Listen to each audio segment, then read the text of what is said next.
दश्त में आहा, क्या गजल छेड़ी है। प्यास बुझाते हुए मर जाते हैं। हम परिंदे कहीं जाते हुए मर जाते हैं। हम हैं सूखे हुए तालाब पे बैठे हुए हंस, जो ताल्लुक को निभाते हुए मर जाते हैं।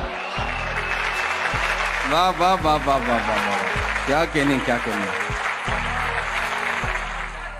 घर पहुंचता है कोई और हमारे जैसा, हम तेरे शहर से जाते हुए मर जाते हैं। उनके भी कत्ल का इल्जाम हमारे सर है, जो हमें जहर पिलाते हुए मर जाते हैं। वाह वाह वाह वाह वाह वाह, ये मोहब्बत की कहानी नहीं मरती, लेकिन वाह लोग किरदार निभाते हुए वाह मर वाह जाते वाह हैं। वाह वाह वाह। हम हैं वो टूटी हुई कश्तियों वाले ताबिश, वाह वाह वाह वाह जो किनारों को मिलाते हुए वाह वाह वाह वाह वाह,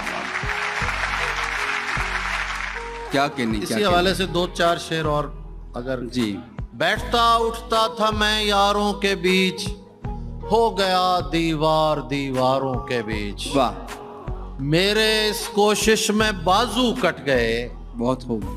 मेरे इस कोशिश में बाजू कट गए, चाहता था सुलह तलवारों के बीच। वाह वाह वाह वाह वाह वाह, क्या कहने हैं भाई। वाह वाह वाह वाह वाह वाह।